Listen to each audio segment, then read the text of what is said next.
The Ghost Signal.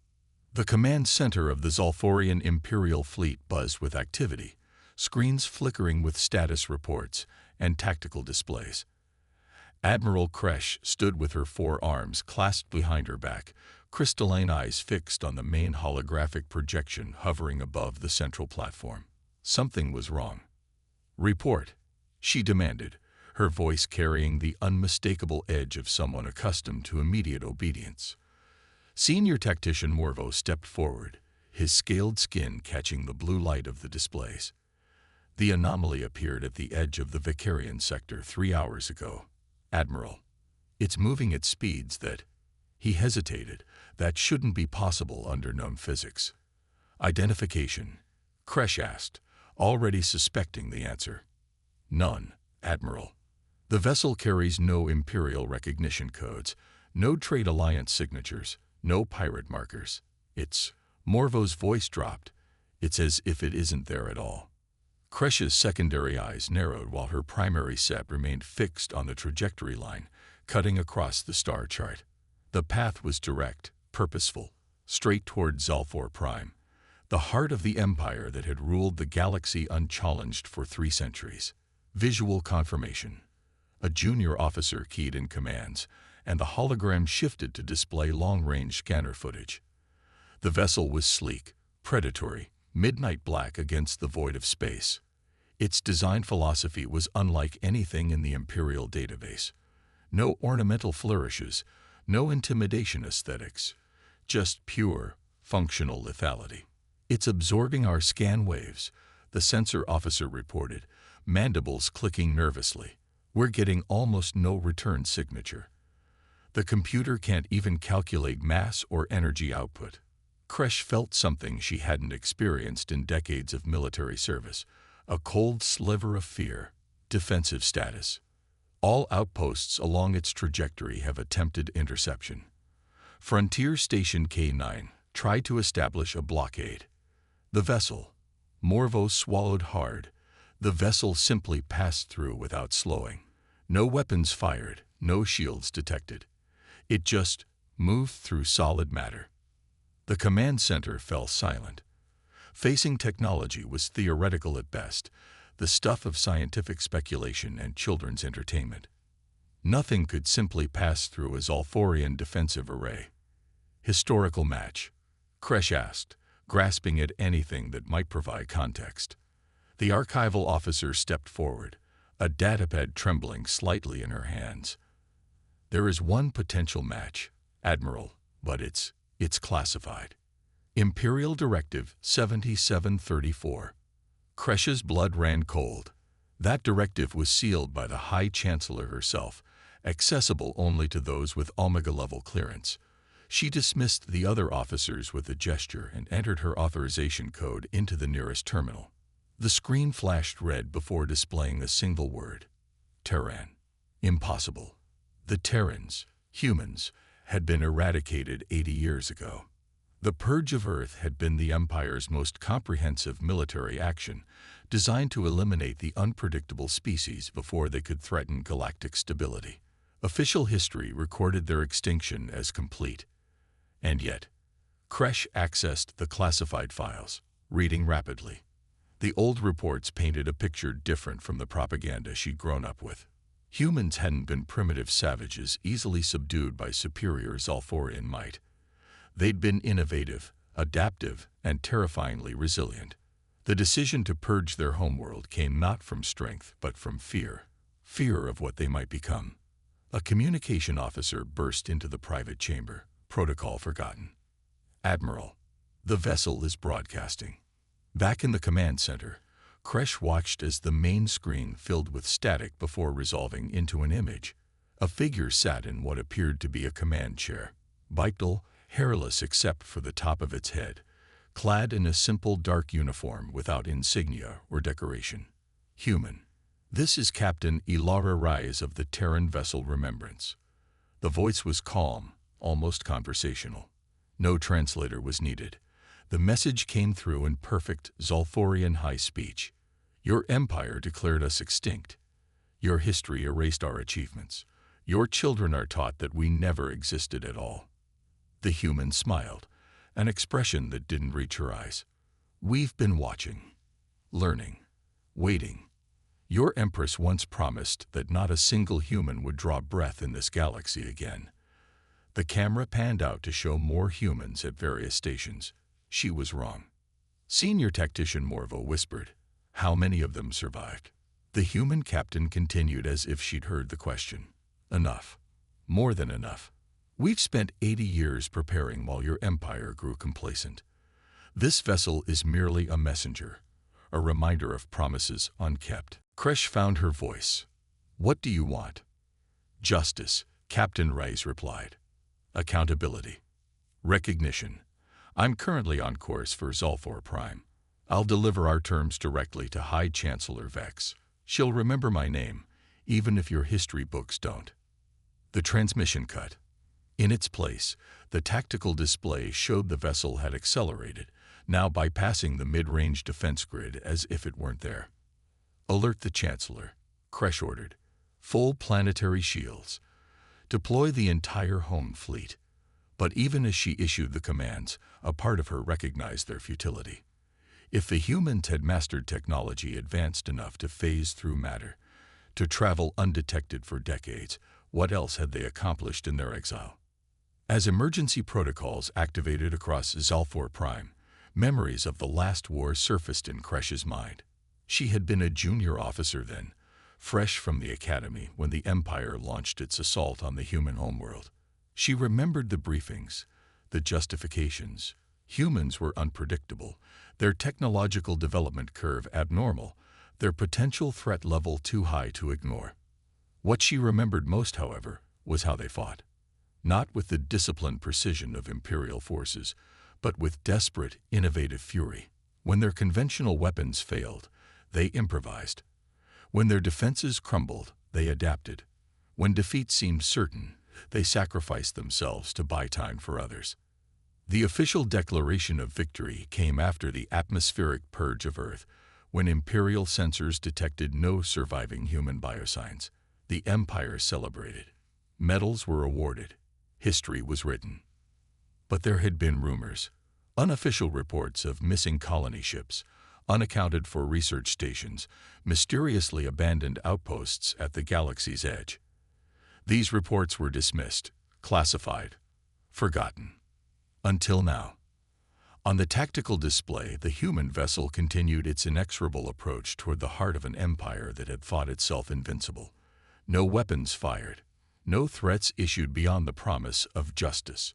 Just the silent, unstoppable advance of a ghost from the Empire's darkest chapter. Kresh accessed the most secure Imperial channel. "High Chancellor, this is Admiral Kresh of the Home Fleet. We have a situation of unprecedented severity. The extinct have returned." In her private chamber, High Chancellor Vex watched the approaching vessel with mounting dread. She had been there at the end. A young military strategist who calculated the most efficient way to eliminate a species deemed too dangerous to coexist with. She remembered the justifications, the rationalizations, the conviction that they were acting to preserve galactic peace.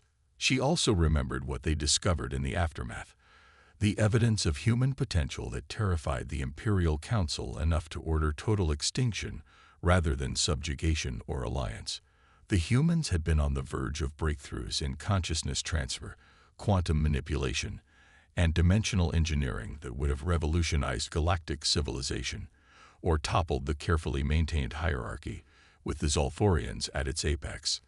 Now, as planetary alarms wailed and citizens rushed to emergency shelters, Vex faced the possibility that their calculated genocide had merely delayed the inevitable.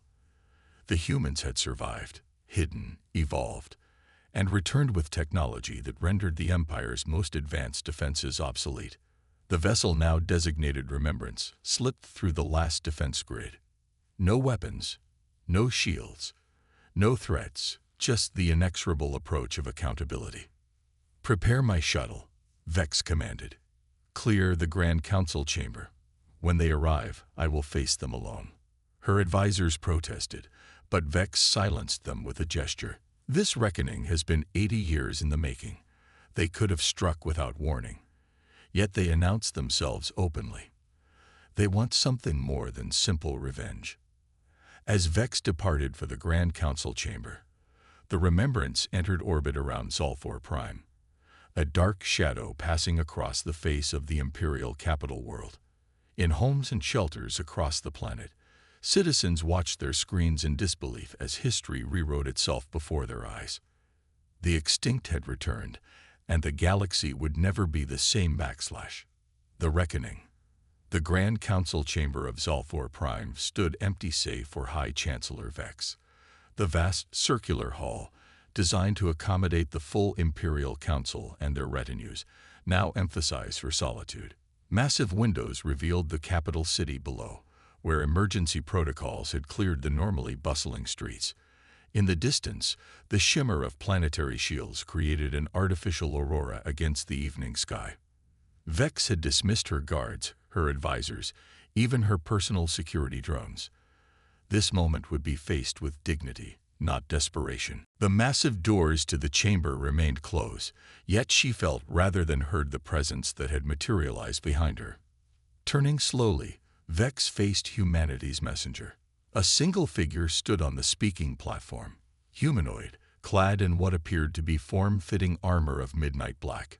No visible weapons, though Vex had no doubt they existed. The figure reached up and removed its helmet, revealing a face that could have belonged to any species in its prime adult years, neither young nor old, neither overtly feminine nor masculine. High Chancellor Vex, the human said, voice carrying effortlessly across the chamber. I am Commander Saren Vega, emissary of the Terran continuity. Vex maintained her composure. How did you enter this chamber? The entire planet is shielded. Vega smiled slightly. The same way our ship bypassed your defenses. We've spent 80 years developing technologies you deemed impossible. Necessity is the mother of invention, and extinction is quite the motivator. What do you want? Vex asked, though she suspected she already knew. First, recognition, Vega replied. The Zolforian Empire will acknowledge the continued existence of humanity. You will correct your historical records.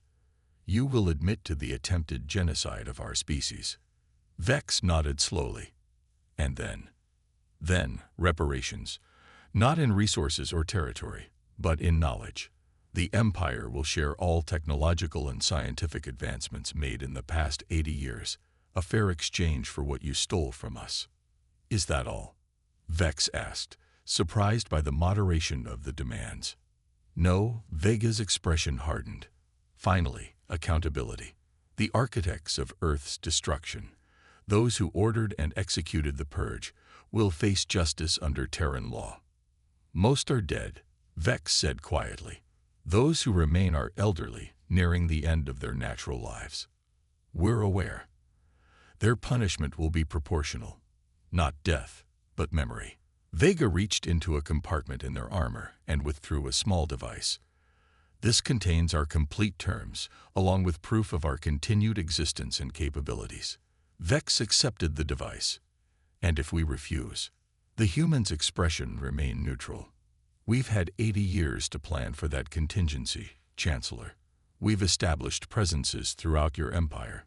Hidden colonies, sleeper agents, technological backdoors in your most critical systems. We could have destroyed you a dozen times over. Then why didn't you? Vex asked, genuinely curious. Because we're not you, Vega replied simply. Humanity chose a different path than the one you forced upon us. We rebuilt, we adapted, we evolved. But we never sacrificed our core principles. We still believe in justice, not revenge. Vex studied the human carefully. How many of you survived? Enough to ensure our species' continuation. Beyond that, the information is classified until our terms are met. And your ship, the Remembrance, it's just a messenger. For the first time, Vega smiled fully. It's considerably more than that, Chancellor. The Remembrance is our first diplomatic vessel, designed to demonstrate our technological capabilities without appearing overtly threatening. Had we arrived in a warship, this conversation might be occurring under very different circumstances. The implication was clear. What Vex had witnessed, the phase technology, the impervious defenses, the ability to appear inside the most secure location on the capital world, these were merely the technologies humanity was willing to reveal. "You've put me in an impossible position," Vex said after a long moment. "Accepting your terms will destabilize the Empire. The truth about humanity's survival, the admission of our greatest atrocity, it would undermine centuries of imperial authority."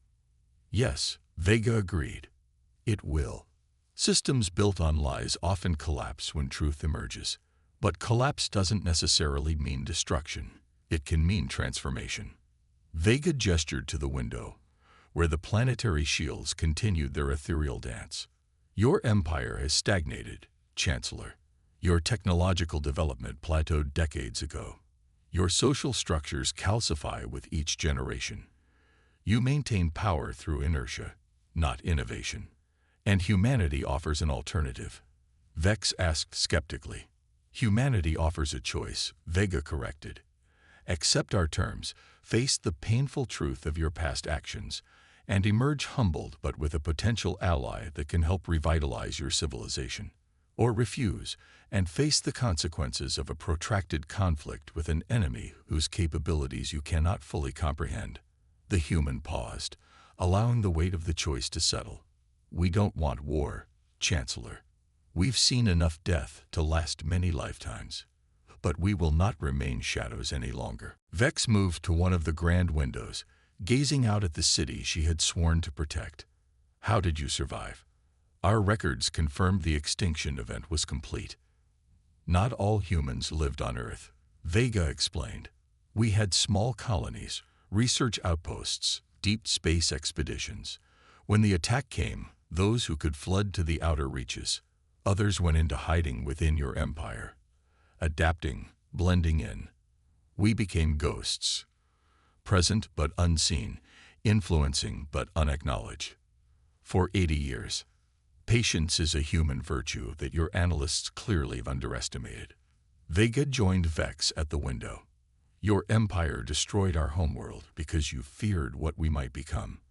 The irony is that in doing so, you created exactly the outcome you sought to prevent. You forced us to become stronger, more resourceful, more determined than we might have been otherwise." Below them, the first citizens were beginning to emerge from shelters, the immediate threat assessment having been downgraded. Life cautiously resumed, unaware that the course of imperial history was being rewritten above their heads. "I need time," Vex said finally, "to consult, to prepare the Empire for this revelation." "You have 48 hours, Vega replied. "The remembrance will remain in orbit until then. After that time, we will expect your answer, acceptance or rejection of our terms." "And you?" Vex asked. "Will you return to your ship?" "No. I'll remain here, as a guest of the Empire. Consider it a gesture of good faith and a reminder of our presence." Vex nodded slowly. The political maneuvering ahead would be complex, dangerous. The military hardliners would demand action against the human threat. The truth-seekers would demand full disclosure. The opportunists would seek advantage in the chaos. "There's one thing I don't understand," Vex said as Vega turned to leave. "Why now? After 80 years, why reveal yourselves?" Vega paused at the chamber door. "Because we finally reached the threshold." Threshold.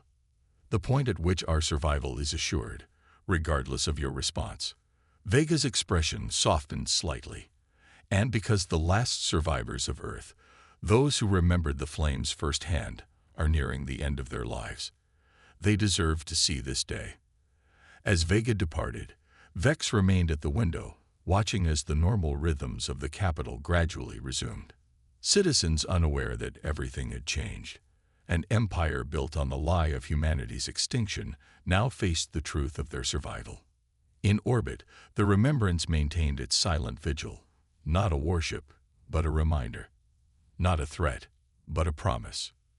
The next 48 hours would determine whether the galaxy witnessed reconciliation or reckoning, whether two species could acknowledge a bloody past and forge a different future, whether justice could prevail without falling into vengeance. As night fell on Zalfor Prime, the distant stars seemed to burn brighter than before. Among them, unseen but undeniably present, were the hidden worlds of humanity, watching, waiting for the Empire's response. High Chancellor Vex sent out the call for an emergency session of the Imperial Council. The time for secrets had passed.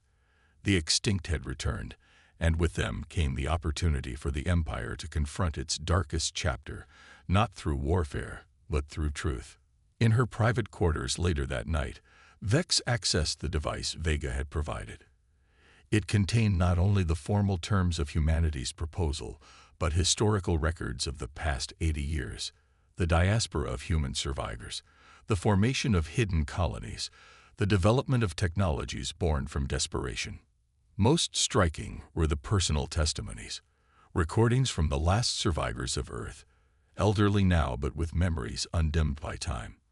They spoke not of revenge but of remembrance, not of hatred but of hope. They had lost everything, yet somehow preserved the essence of what made them human. As dawn broke over the Imperial capital, Vex made her decision. The Empire would acknowledge the truth, face its past, and accept the consequences of its actions. It would not be easy. The transition would be painful, the adjustment difficult. But as the first light touched the gleaming spires of Zalfor Prime, Vex understood that humanity had offered not just terms, but redemption. A chance to transform an empire built on conquest into one defined by cooperation. A difficult path, but one that might lead to a future brighter than either species could achieve alone. The extinct had returned, and with them came the possibility of renewal.